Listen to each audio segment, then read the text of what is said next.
those of you who fell asleep with my really gray slide of bio and intro and everything like that, my name is Jesus Romero. I'll be telling you about my transfer experience from a community college to the University of Washington. And at first, my advice is going to be really general. It's going to be applicable to everyone. And then at the end, I'm going to sneak in something for you, chemistry and physics. If you're in the lab, this can be helpful for you, so pay attention, all right, guys? So let's get to it. All right, guys, so let me first talk about my transfer experience from Columbia Basin College in Pasco to the University of Washington in Seattle. So at first, my first week was really typical. For one, my bedbug apartment that I had to deal with and struggle for the first few weeks, that was really, the best part. Second of all, was failing all my midterms because I had to move about 4 times in 2 weeks. Bedbug apartment, trying to find a new apartment, didn't really work out. And then another thing is that out of those bedbug bites, one of them got infected. So yeah, that was my transfer experience. Probably won't happen to you. I hope it doesn't. Bedbugs suck. If you find one, try to get out of that place.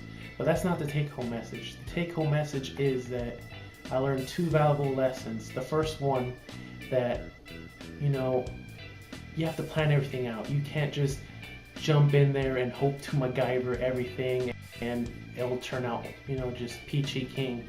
Yes, I did say that.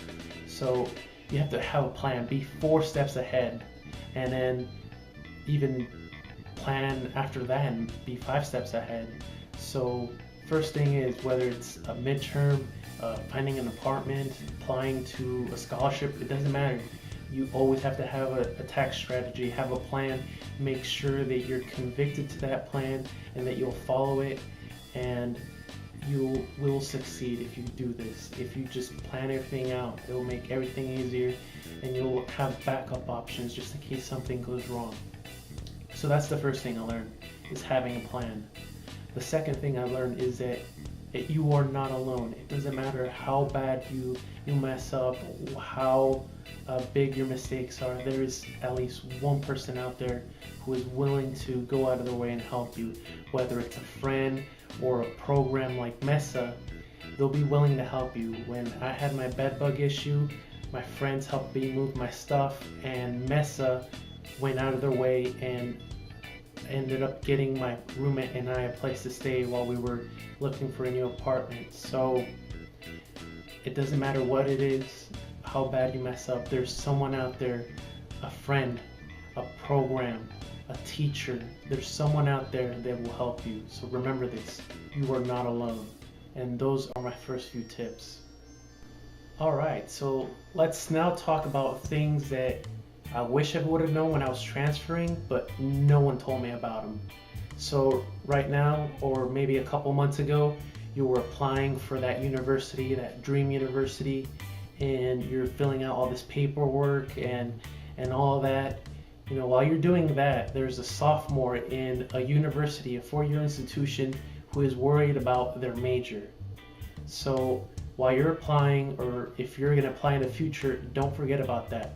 Because if you're a procrastinator like me, and according to my little chart right here, 95% of you are going to forget about that and go to your counselor a week after the deadline and find out that you're going to have to wait either till the next semester to apply to that major, or maybe have to wait a year so you can apply. So remember, it's important that you, as a transfer student, already have an idea of what you want to do, what you want to major in, and have kind of a backup plan just in case you don't get into that major if it is a competitive major that you're applying to.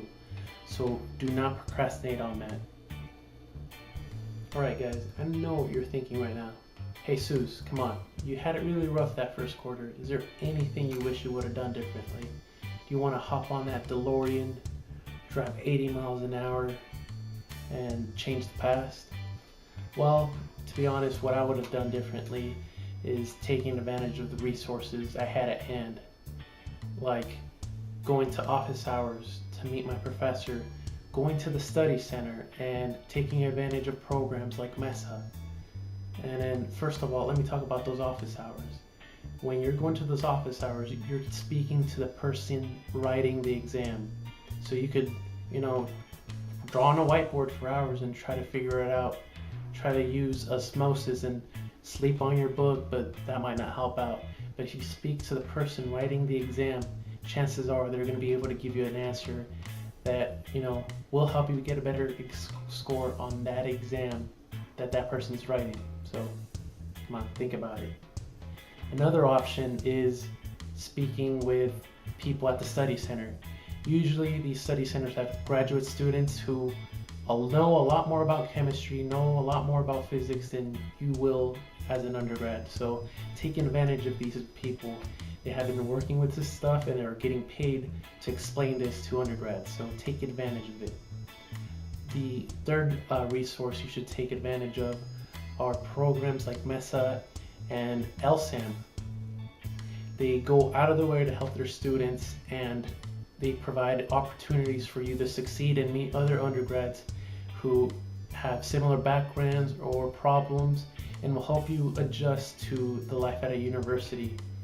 So for me, MESA helped me with my bedbug problem, and they are now helping me by giving me this opportunity to speak to you and build up my resume so I can stand out more as I'm now applying to grad school and medical school, and hopefully get a job somewhere in between. So remember, take advantage of these resources, because as a student, a lot of this money sometimes comes out of your tuition. So it's best that you take advantage of it. It is now time to put on my lab coat and trade my glasses for these safety goggles so I can give you advice on how to succeed in any of the physical sciences and how to succeed in a lab.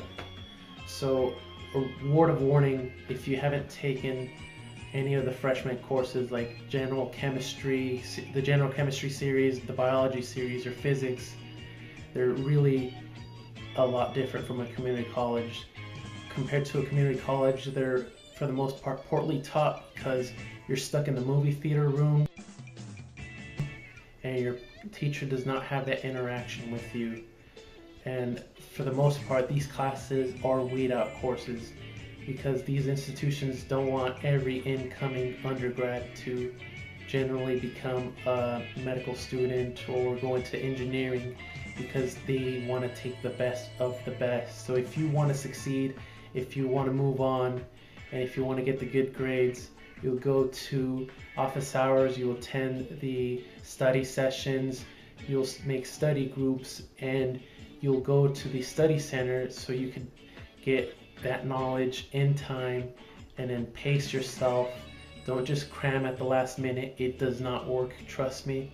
If you study a couple hours every day, it'll make the difference from a 2.0 to that 4.0 that everyone's aiming for. So if you want to succeed, take this advice, and to help me or an undergrad student from Washington State University and a graduate student from the University of Washington here, and they will give you their advice and their knowledge, and I hope you take it to heart. Hello, I'm Jose Marcial from Washington State University. When I first transferred here, I found it very helpful but difficult to get connected with classmates and professors. However, through trial and error, I was able to find a study group that works well for me, and I began doing research. And through research, I feel as though I have gained an upper hand in many of my upper division courses, and have found academic success. Thank you very much. Hi, my name is Sam Marioni, and I'm a grad student in the chemistry department at UW and ITA upper level labs. And I think that some of the most important skills to succeed in a lab class are making sure you read the procedure ahead of time and have a good handle on what you're going to be doing that day. And also in terms of time management, knowing how long each step is going to take you, and if there are going to be a lot of waiting periods, knowing things that you can work on during that time. And doing those can help you accomplish what you need in the time you have. So it seems like it's time for me to wrap everything up. I hope that I woke you up, and I'm sorry if I ran a little long or bored you to death. I hope you find my advice helpful, And remember to plan everything out, to take advantage of your resources, and remember that you are never alone. And I hope you all have fun at this conference. And this is Jesus Romero.